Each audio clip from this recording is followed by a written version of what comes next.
Come on, before I get all up in your business, come on, let's give God some praise in here. Let's fill the atmosphere with the sound of victory. Victorious business owners, victorious entrepreneurs, victorious prophets, victorious apostles.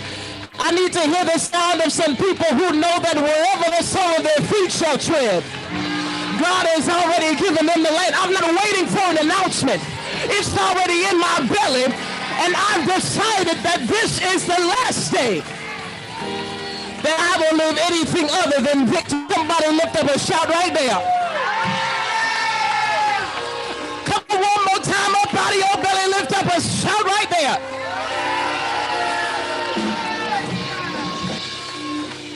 On your way down, I want you to tell the person next to you, listen, I'm entering into my winning season. I want you to know that every loss that you had was worth it, and he's going to make it worth your while. Do you believe that? All right, so here's the thing. I am a preacher. I do have a strong prophetic anointing, but I also have an even stronger apostolic grace in this season. So part of the apostolic grace and part of the apostolic anointing is that I help to establish and build and erect and to construct. Okay, and so I feel, this is my sense, sis. Or she walked out for a second. Okay, so you guys have been prophesied to. So there's already an awakening. There's always already an expectancy. So what I want to do is I want to help us build there. Is that okay? Is that okay? Okay, because here's the thing. I believe in prophecy. I will prophesy till my face is blue. I believe in intercession, but I want you to have his language. Right? I want you to have your spiritual language, but I also want you to have your business language, right? We prophesy and we pray in the spirit, but we pray in the understanding also. We sing in the spirit, but we sing in the understanding also. And so I'm going to give you some understanding prayerfully by the grace of God that you'll be able to implement into your business. I want to know how many people currently have a business. Yes. Tell me by show of hands, how many of you have been in business less than 5 years? It's a good amount. That's going to be a lot of you. Tell me how many of you have your established websites, you have your Facebook pages, your Instagram pages, all of that. Awesome. Great. How many of you, I think you guys worked on it last night, you have your brand statements and all that good stuff. Business identity is very clear. Yes, you lost me at that one, sis. I was with you until you said business identity.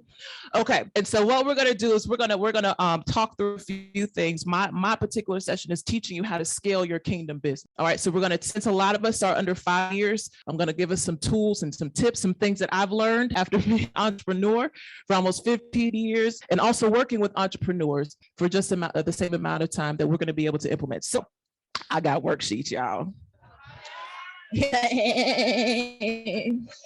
All right, so if we're going to do like the teachers do, all right, we're going to take one and pass it around. I printed 70. If it's more than y'all, I'm sorry. You period. Come on. she read. All right, so just like they said, my name is Kourtney Martin, and I am Six Sigma certified. Basically, what that means is that I specialize in improving processes, process improvement. And I do this in order to help people increase their profitability. Okay, that's what the goal is. You already have an idea, you have the direction that it is that you want to go in, but I want to help you make more money doing what you do. Okay, so if you're ready to jump in, say yes. Say it one more time, say yes. All right, so as they're passing around, don't worry, you won't get lost. I'm not going to go that fast. So since the days of Miles Monroe, how many of y'all have heard? Y'all remember Miles? See, y'all my people for real now. Right? Since those days, I have heard, Lord, please don't let this thing fall, Jesus. I have heard a number of believers talking about having multiple streams of income. And what that's based out of is a teaching that he was one of the in Genesis 2:10, where it talks about that out of Eden there flowed 4 rivers. Okay. And so because of that, we were able to kind of imply and take some principles out of that as believers, it is part of our nature, part of the initial build, what God had in mind when he created the world, that we are to have 4 at least 4 streams of income coming out of us. This is what happens though.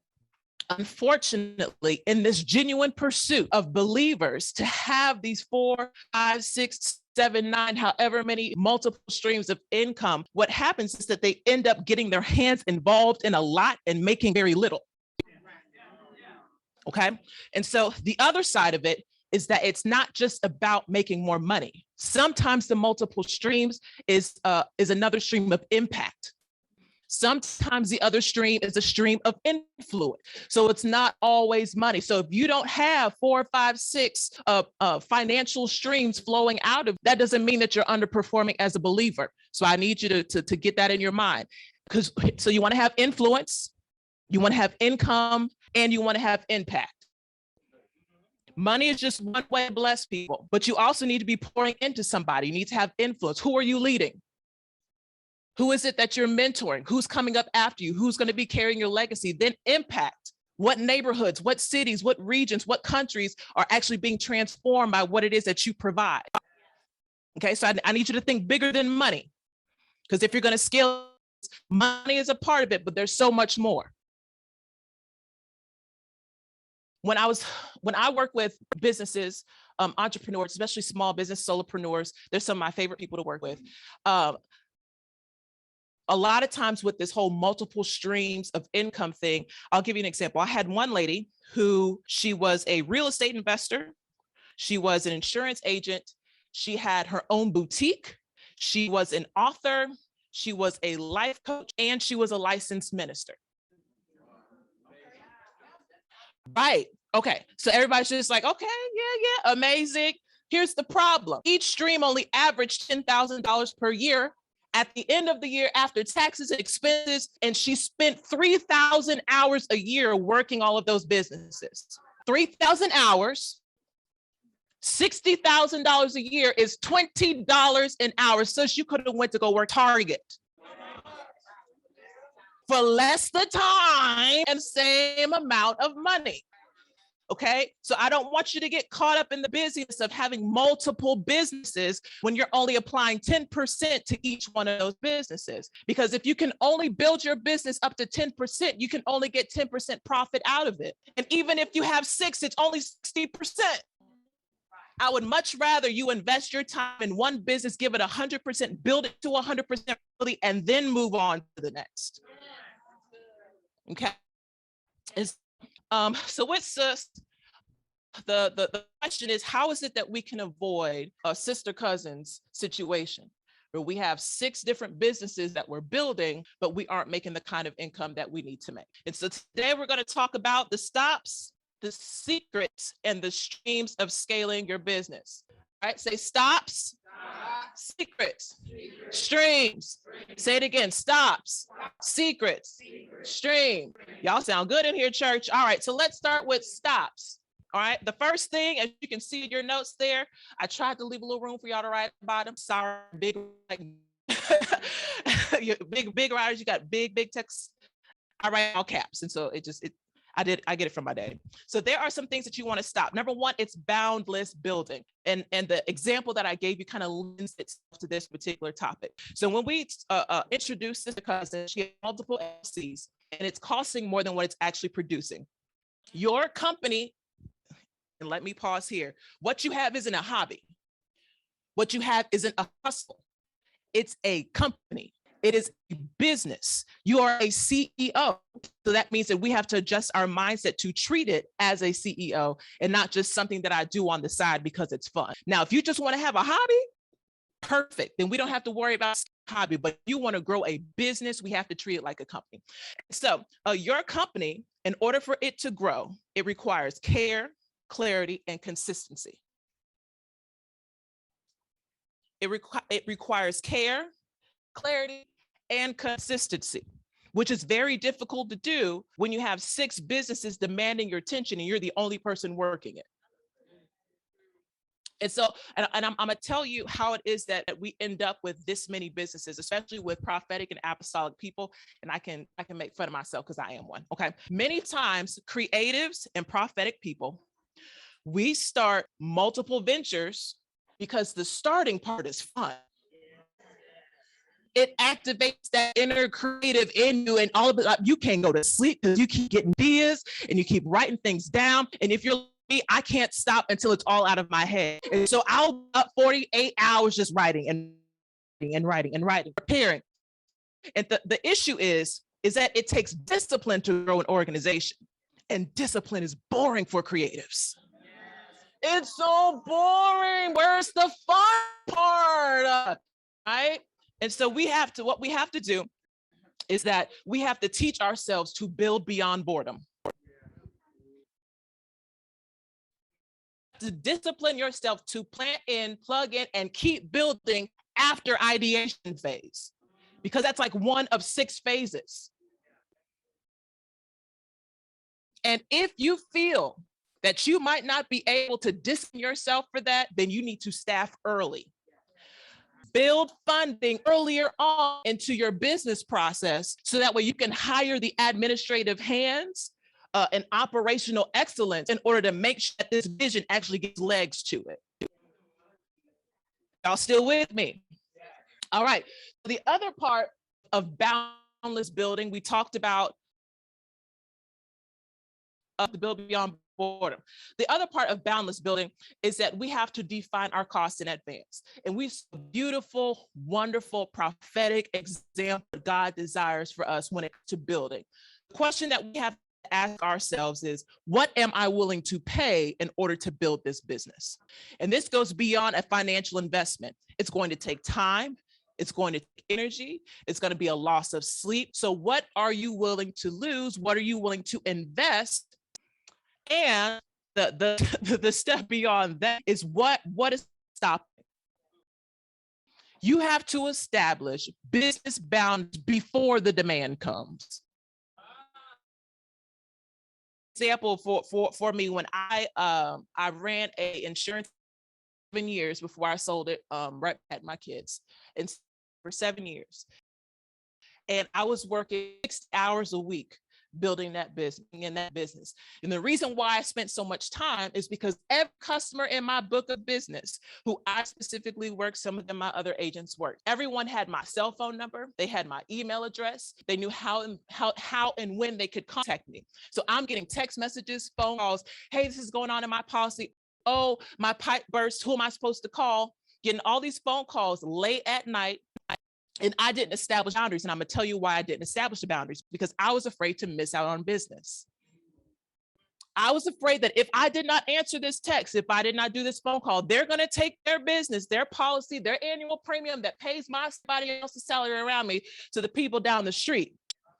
But you have to be willing to count. What am I willing to lose? Who am I willing to allow walk away from? What kind of customer am I going to accept the choice?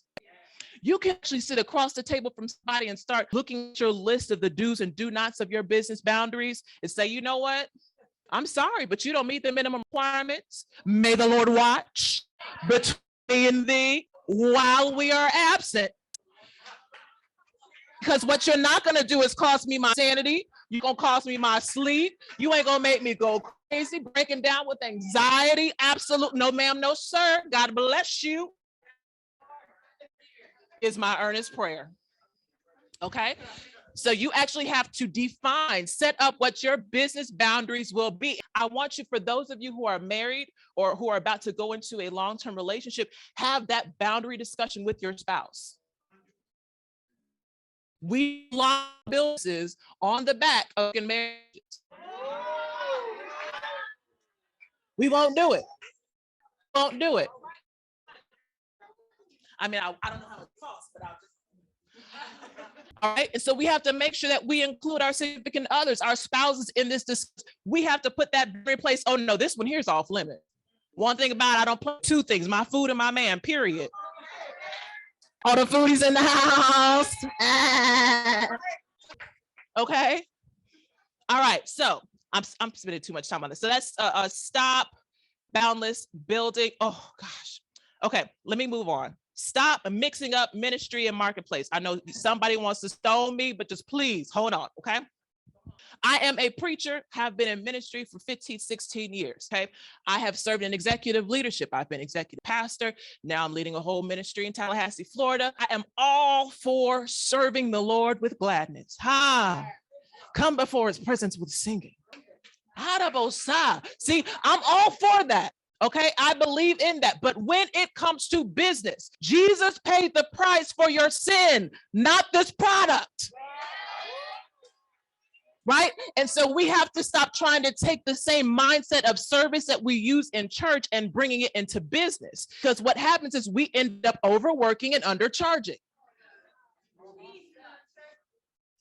Speaking the apparently administered. All right, so the thing is, you can have a servant's heart and a CEO's head. And I'm going to tell you how to do this. Going to that next point where we stop undercharging, I have to move quickly because I still have more to give you guys. Okay, so when it comes to physical products, the calculation is fairly simple. Okay, one, you want to calculate your per cost unit. So I want you to look into the promotional costs. I'm sorry for the people online. I'm not holding the microphone very close. Okay, you need to calculate the promotional costs. I need you to look into cost of purchase, the packaging, the shipping. How much does it cost to actually make this thing a thing? From the time that you create it to the time that it gets to their door, what is the cost for that? Okay, and then on top of that, add your price margin. Usually it's 20%.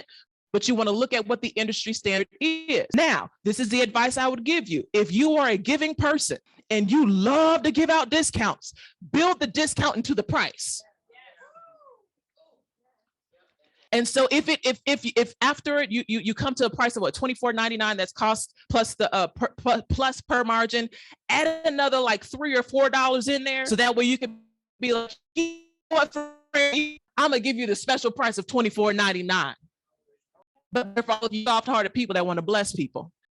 So that way you don't impact your margins. At the end of the day, you got to feed your kids. You got to save up for retirement. You need to be able to sow into the kingdom. You need to be a blessing for other people. And you can't do that if you're giving away all of your margin. Don't just, oh. But we're supposed to, you know what? Here's the difference between serving in church and serving in business. At the end of the day, when we serve in church, we want to point people to him.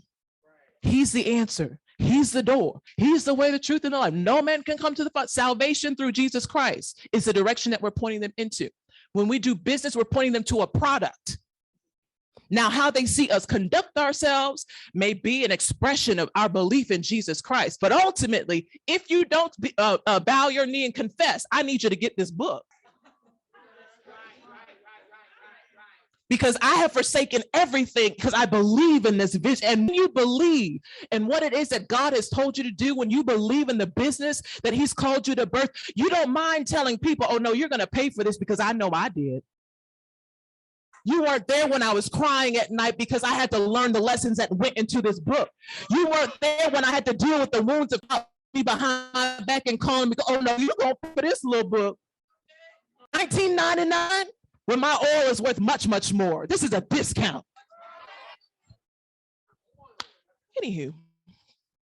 All right, so if you have a physical, you want to do per cost plus margin. If you have a service, for some people, well, I don't know how to price my products because I have a service. One, you want to consider the time that it took for you to make it. So let's just say it took you maybe 4 hours to put together this particular course. I'll just call it a course. And you actually consider your value to be about $349 per hour.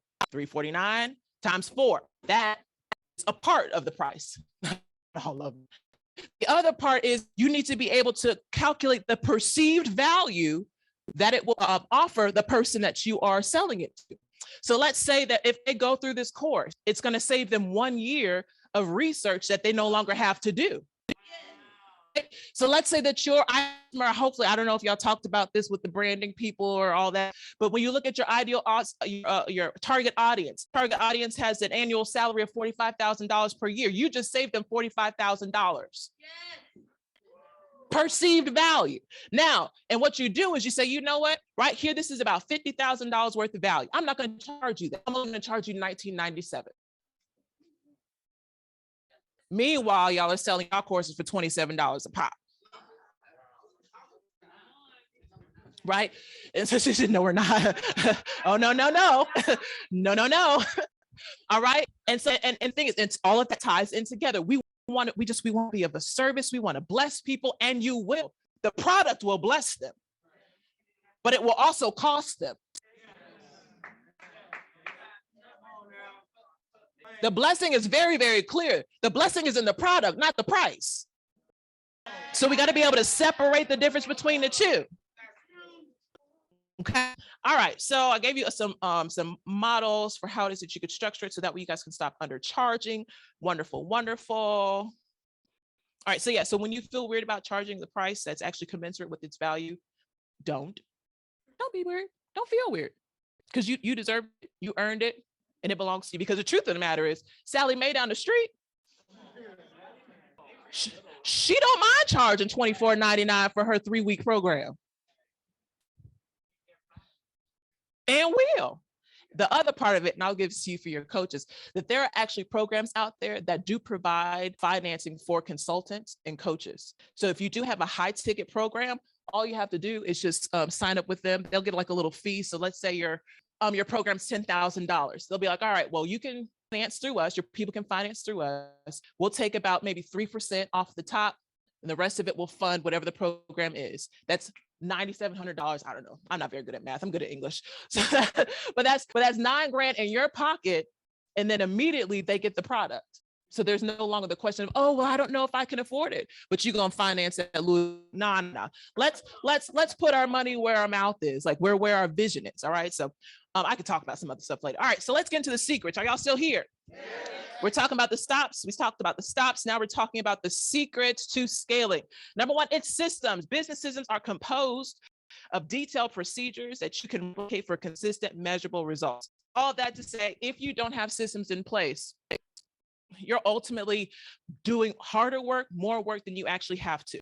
So this is what I mean by systems. You want to have an established plan of how you will service your customers before, during, and after the sale.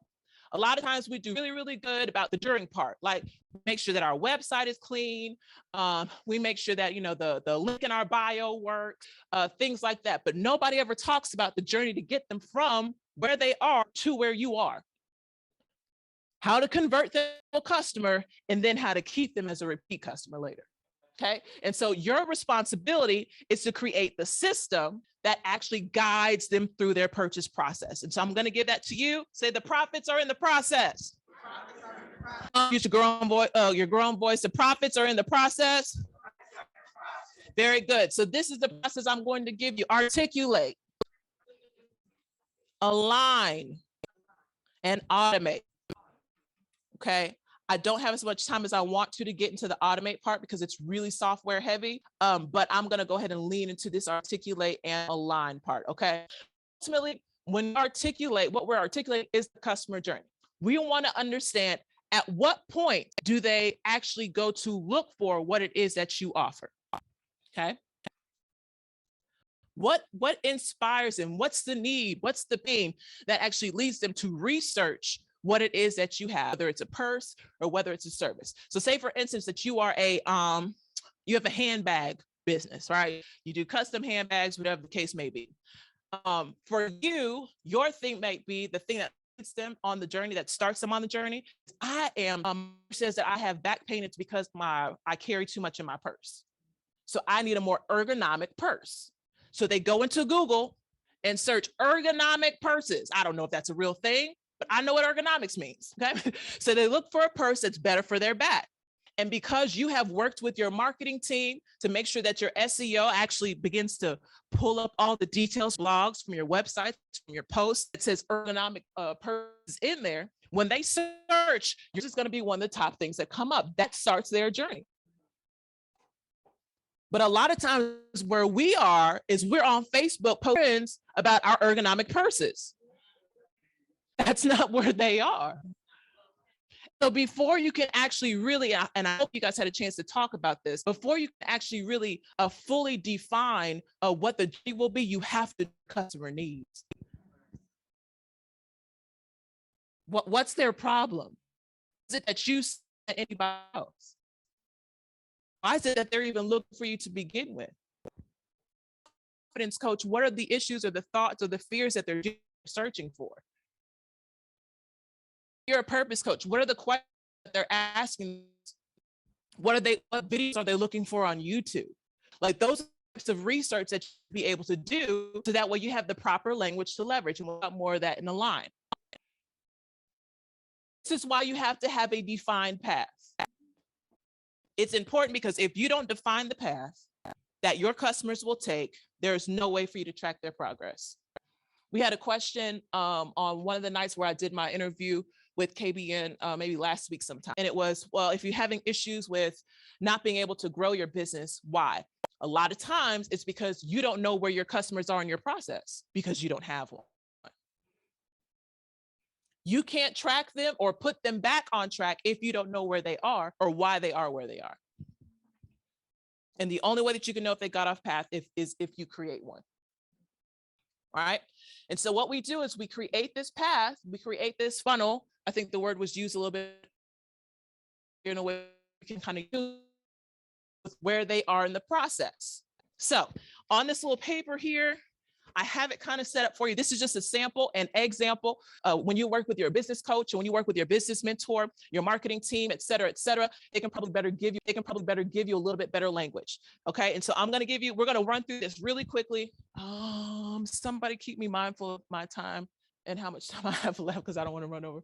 All right. So one, we have the engagement phase. This is when this is like brand awareness. This is where they're just first coming to understand who it is that you are. So at this phase, you want to make sure that you have messaging surrounding who you are. Like, why are you in business? Who is it that you're here to help? So these are the kind of posts, these are kind of blogs, these are the kind of information that you want to make sure that you have on your website. The specific language and words that you want to make sure is included in all of your SEO optimization. All right, 2, education. This is a problem identification. You want to answer the question. The messaging here is, what problem do you solve?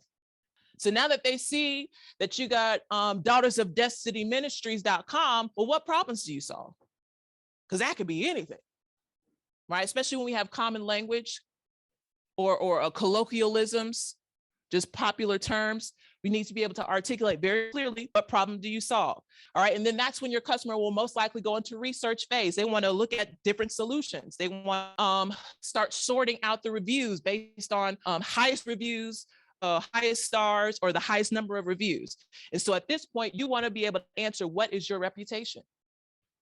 You want to make sure that you have a plan for converting your existing customers into reviewing customers, highly reviewing customers. So that way, when those people who are higher up in the process, they can see, oh, okay, well, somebody's already gone this and they do exceedingly well work. Then you want to have evaluation. That's the next step that you'll probably see your customers go to. And this is a question that you want to make sure that you're answering. Why are you a fit for me? What they're going to do is they're going to look at what the benefits, they're going to look at your features, and they're going to start doing a comparison between what their pains are and what it is that you have to offer. And most likely at this point, they probably already have about 3 or 4 different vendors of choice that they're looking at. So they're starting to measure, thank you, madam. They're starting to measure what it is that you have versus what they have. Now, this is all before the purchase. At this point, we haven't even really gone into the cart yet. Like, we are still guiding through the process. Next, we have justification. So once they start to narrow down their vendor of choice, where it's not 5 of y'all, but maybe it's just the 2 of you. Now they want to say, okay, well, we need to justify our value. We need an internal buy-in. Why is it that I should buy from you right now? Wait until this time next year. Maybe when I get my tax refund, and then I'll invest. You want to make sure that you have language for that. All right. Then the actual purchase happens.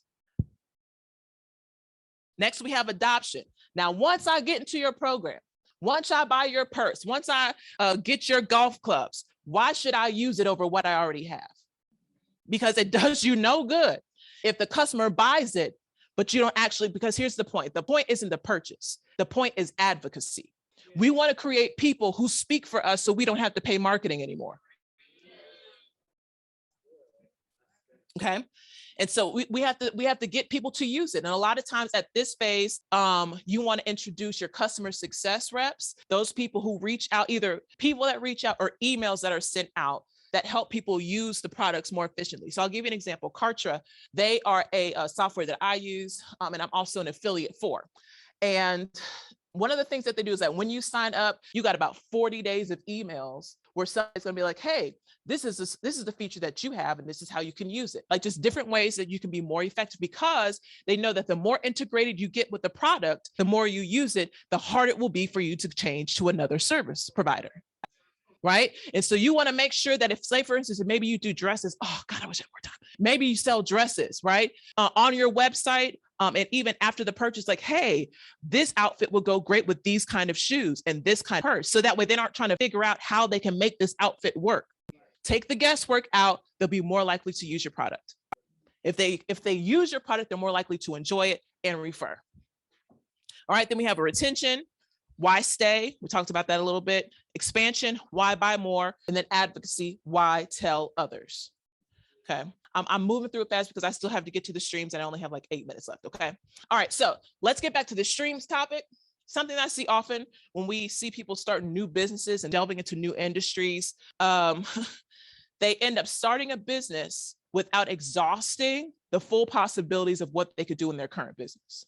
Okay, and I'll give you an example here. And I want you to not be satisfied with just the purchase, right? We talked about that. We want brand advocacy. And here are a few ways that you can get more out of your current business. As you guys can see it on here, I'm gonna leave. I think I'm supposed to leave some time for Q&A, so we can always go back if we need to. So different ways that you can get more out of your current business without you having to start something new. This is just going to be another business unit or a different, I guess, another line of income. One, advertising for other companies or partnerships. So you see, oh gosh, what's his name? He's a comedian. He does the trap music choir thing. Not Kevin, I think Will Johnson, I think. Yeah, Will Johnson. So he has this thing called Preachmo, right? And so basically people pay him to do an ad on his page to his followers in his little preacher voice, right? And he does it and it's funny and it's engaging. And so another stream of income for you is you finding people that aren't necessarily competition, but that you can partner with that can say, hey, I have a platform or I have an event coming up. If you want to advertise on my platform, here's a little bit of a fee for that. It could be nominal, it doesn't have to be huge, but it can be something. So partnering with people, allowing them to share your platform for a fee, advertising. All right, that's one way that you can do it. Another thing that you can do in your business, your existing business, don't have to start anything new, is offering freemiums. You may have seen this with some things where they'll be like, okay, you can give us $5, no shipping and handling, we'll send it to you for free. And then because ultimately what they're trying to do is they're getting you to invest a small amount, because if they can have you pull out your money once, they can have you pull out your money again. So you start with something small, like, I'm going to give you this ebook. Very good. We'll give you an ebook and it's only $5. Normally I charge $11.99 for it, but for you, I'm going to give it to you for $5. It's not the end all be all. The freemium, the offer is just the beginning of a process that leads into a larger purchase. Right? We talked about creating that customer journey. Where is it that we want them to go? Another way you could do it is subscription. I'll give you another example of that, but in just a minute. Then you want to do tiered services. So maybe you have a DIY offer, right? So you can come, you can do my course for $9.97 all by yourself. It's completely remote. You take your time. Then another one is done with you. All right, you're going to be a part of a mentoring group. All right, this is going to be a whole group of us doing it together, but it's going to be a little bit more because you're going to get more of my time. Your time is valuable. Charge for your time.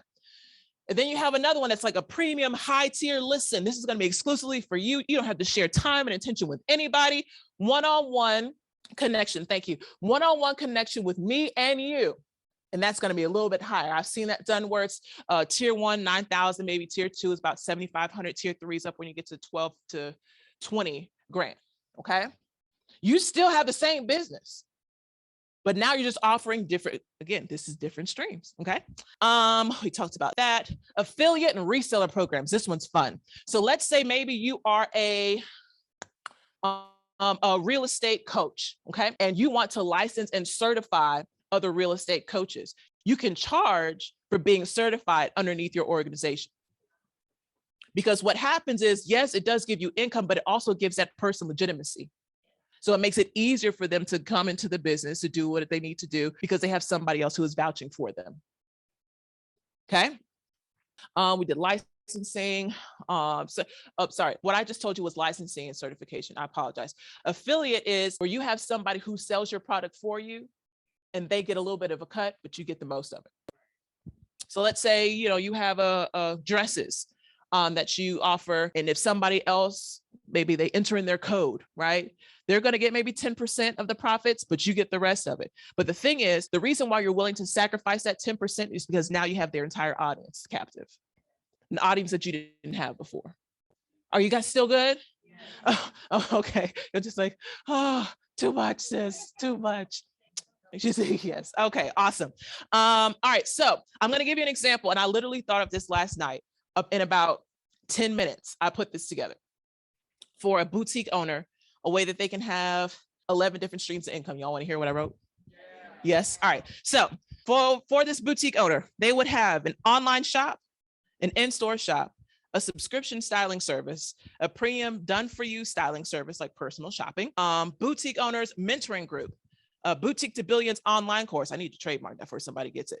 Boutique to Billions online course would be how they teach other boutique owners to make more money, right? This must be for you. All right, fashion designer, where they actually create their own and sell their own unique pieces that they don't source from Alibaba or any of these other places. Wholesale pieces to other boutiques. So yeah, so it's like not only do you create your own, but I will send bulk items to you new boutique owners at wholesale prices. I'll still get paid, but then you have a product and you aren't giving your money to China or wherever it is that you get all your product from. Franchising your boutique. Styling the Homeless Foundation. That is a nonprofit, but there are still grants and things that are available. It's a whole nother stream. And then of course, partnerships. That's 11 right there.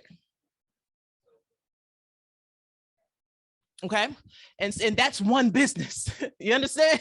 Like, this isn't like you creating something brand new with a new industry. No, like this is the exact same business, but we have to be able to squeeze out of it all that we can before we move on to the next. Like, that's how you build wealth. That's 11 streams in one spot, as opposed to 6 different industries and none of them connect and none of them are making money. So here's the idea as I come to my close. Put me in E flat. I'm kidding. Don't.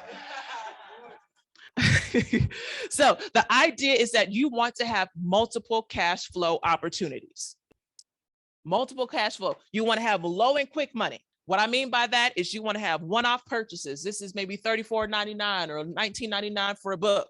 Purchases that people are most likely they're going to come back again and again. This is going to be your short sales cycles. So this isn't going to be something that, long and drawn out. They're going to come to your website. They're going to see, oh, okay, there's a new drop of lipstick line for the fall. So let me get my 4 colors that I know that I want to get, the bundle that I want to get. And then in the spring, I'm going to come back. And then in the summer, I'm going to come back. So it's very, very short transaction cycles. Okay. Low and quick money. That's also quick. I say it low and quick because it's going to be something that you can kind of depend on consistently from month to month. All right. Then you got your big and slow money. Big and slow. I like big and slow. Whew, in more ways than one. Big and slow, as in like, we in the same. I like big men. I do. All right, big and slow. So with the big and slow, we have longer sales cycles. All right, so it might take you 6 to 9 months to actually close this particular deal. So that's going to be discovery calls that need to be had. You need to do maybe sit down with multiple decision makers, different things like that. It's going to take a little bit longer to do. And most likely this is a one-time investment. Or it's going to be an infrequent investment, right? Most people aren't just going to, at least maybe the people I don't know, but most people are not going to drop $9,500 a month, but they might do it quarterly, or they might do it semi-annually, or depending on what your program is, they might do like a one and done. All right, so this is going to be more hands-on, but it's slow money because it takes longer to get to the sales process. So you got to sit down. We talk about what your needs are. We need to understand what your past is. I might need to review your financials. I got to go back and forth and negotiations. We got to look at the proposal, all the redlining, all of that. And so that's going to take a little bit longer, but it's going to be big when it hits. Okay. All right. And then you have to have the plenty in between.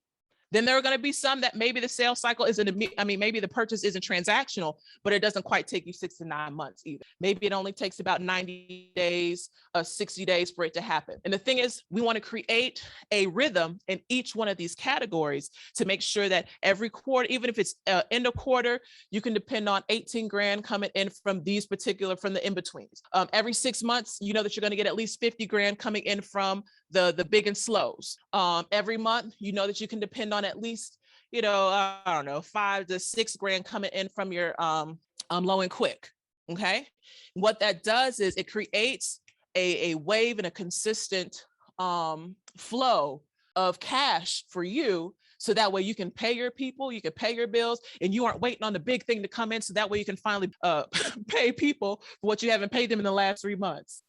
You don't have to convince, please just hold on with me. I know you believe in the vision, but we got this big deal that's going to come in about 3 months. If you could just know, get you some low and quick money, get you some in-between money, so that way you can keep your staff going. You can keep your marketing staff. You can make sure that your ad budget is nice and healthy and beautiful. And of course, child, you need to be able to slay too. Okay, period. All right. All right. So that is, oh, I have Q&A. Thank you. Okay, so that is my TED Talk.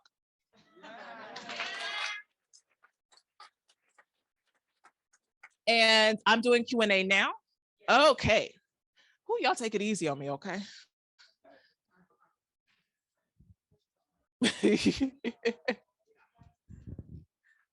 Hi, my question is under the AAA. Is there any types of software that you recommend for service industries? It depends on what is it you wanted to do. To have to develop a list of the clients, send out emails automatically. I haven't thought this all the way through, but No, I do want to. This is good. This is good. I have emailed the Chimp one, MailChimp, yeah, MailChimp. But I was thinking about something that could maybe engage them more. Or I was thinking about integrating our software, our health record. You know, where as soon as we have a client, that somehow from our intake, it goes directly to another software with, you know, kind of taking away some steps. So sure. What's the current form or platform that you use to collect your customer data? Well, we use Hush Forms, and yeah, so or they'll call in and we'll manually put it into our electronic health records. Okay, so basically what you're looking for is a CRM and maybe some email marketing capability as well. So I'm always going to push you towards Kartra because that's my preferred vendor. But ultimately, what you want when you do look for software, Kartra is going to be good for you. Depending on how large your organization is, HubSpot might also be good. I'm familiar with them. I have used HubSpot before. I actually use some of the larger organizations that I work with, as far as like multi-million-dollar in revenue. They use organizational softwares like HubSpot and Salesforce. But if you don't have $500, $600 a month to put out on something like that, then you would probably want to start with something like your Kartras, because I want to say they start maybe at $99 a month. You're able to set up email automation to where it is based on triggering events. So say, for instance, that you want to go and you create a form that says, hey, if you're interested in seeing, what is it you do? All right. So if you meet with a counselor, your name, email address, somebody will do. And then you can actually set it up to where after they put in the form, it automatically sends them an email that says, hey, thank you so much for registration. We just wanted to confirm that we got it. If you were to set up your initial consultation call, click the link in this email. That will take them automatically there. So that way nobody has to get on the phone and, hey, what time would be good for you? Or whenever it is that they need to reschedule, somebody has to get on the phone or go back and forth in emails. And so Kartra would be good. But if you have a more established organization, HubSpot and Salesforce are awesome. Yes. Good morning. I'm Yana Kilgore. I have a question about, you mentioned SEO optimization. Yes. So that we can stop just trying to sell and scale to our friends on social media. I hear a lot about SEO, but I'm totally ignorant to what it is and how to increase that optimization. Is there a quick and easy, low and dirty, or where can I go to? Usually the ideal source for SEO and or website brand messaging optimization is going to be a marketing firm. A great marketing firm is Max Out Marketing, Zenobia Andrews. I love her. I adore her. She's a believer and she's amazingly powerful. And basically what she'll do is she's going to come and speak with you about what the keywords are in your industry. What it is that your customers are needing, what their pain points are. And she's going to make sure that all of that language, all of those pop words, those keywords are actually embedded into your website. So that when people search for relief from back pain, have you ever Googled a question like, hey, what does it mean when you do this, this, this, and this? And then you start seeing the results come with answers. That's what SEO optimization does. It makes sure that when people ask the right question, that your website answers. Where? Oh, hi. Hello. I love your outfit. Thank you. Thank you. I'm an educator. I own a micro school and I provide hybrid homeschooling and private education for gifted and academically talented K-4 through 12th grade students. Love it. And my revelation is that I should be franchising this business. And I would like advice on how to begin recruiting and training the right gifted teachers and even a sales team, because right now I am all of the things. But how do I I'll start with a sales team. How do I recruit a sales team and put the systems in place so that this is replicable and it can be replicated and I can expand very quickly? Okay. How can I ask this without putting your business out here? Let me start by answering your question first before I start asking stuff. Okay, so when it comes to as far as the processes for your sales team, you can actually develop a sales process. It's a legit thing that actually helps your sales team know what the different stages mean. So usually it starts off with a lead. You need to be able to articulate what a lead means.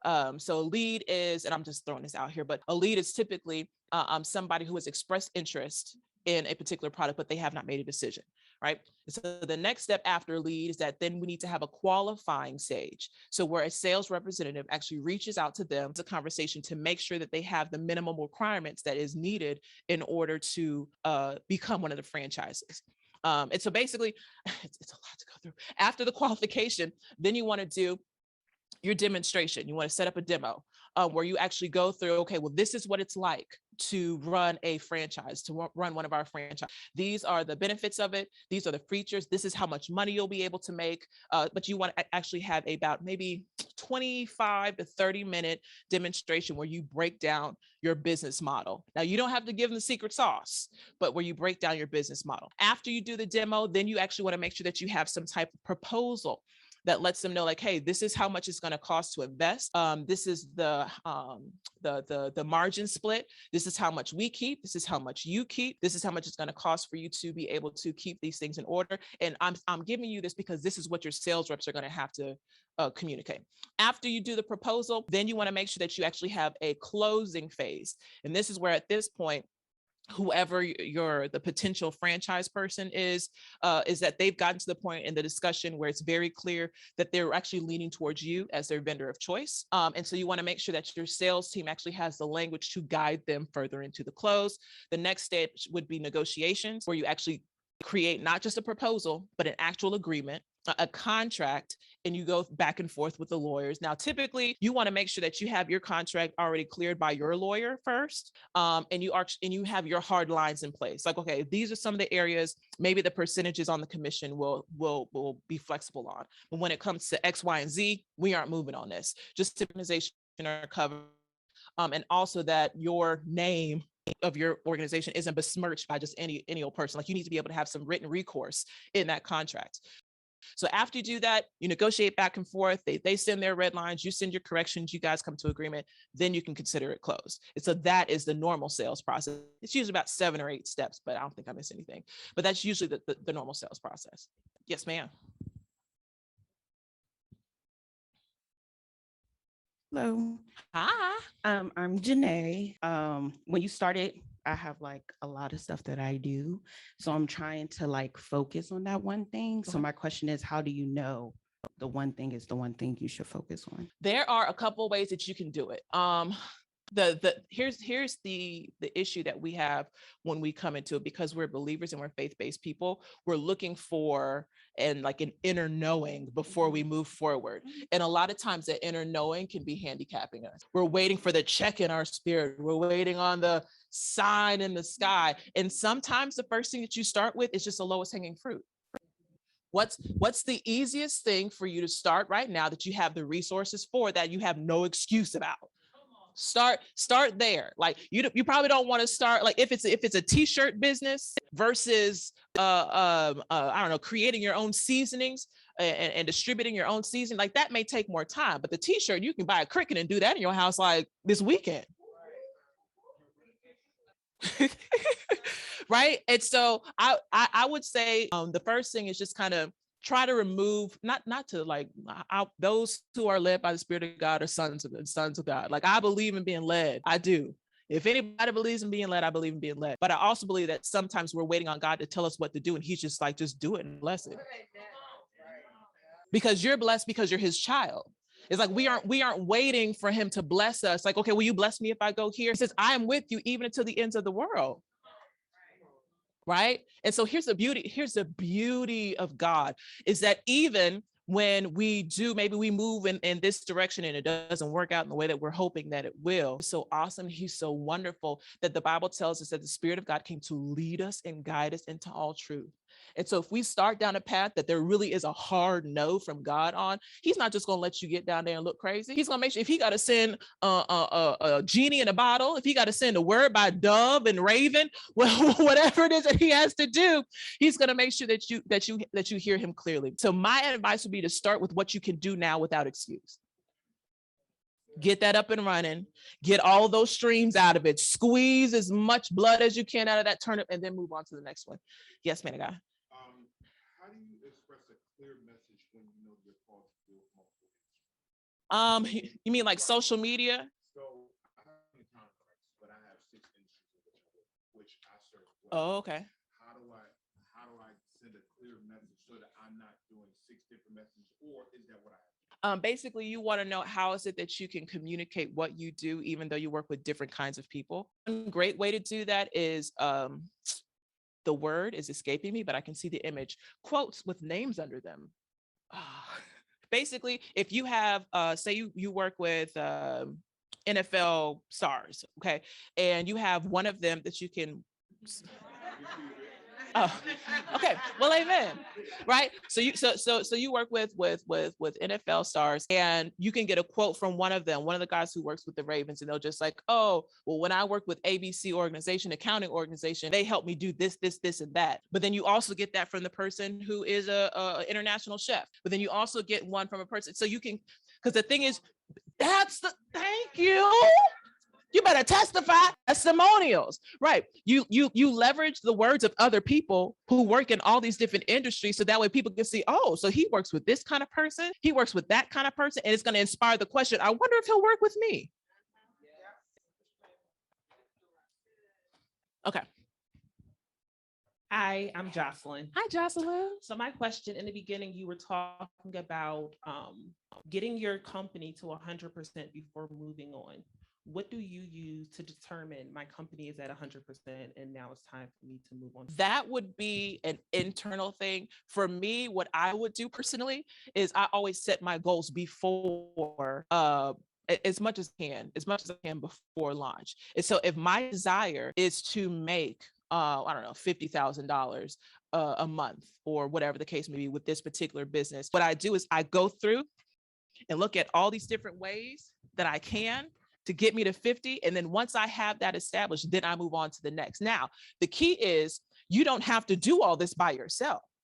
You can get you a administrative assistant from the Philippines for $5 an hour, and they can respond to emails for you. You can find you a graphic designer on Fiverr to put different things together for you. And so it's not like you have to build it all by yourself. But the key is you want to make sure that you at least have the groundwork in place, so that way when you start bringing in help, that they can bring that thing to 100%. And so that way it doesn't have to take 16 or 17 years for it to happen.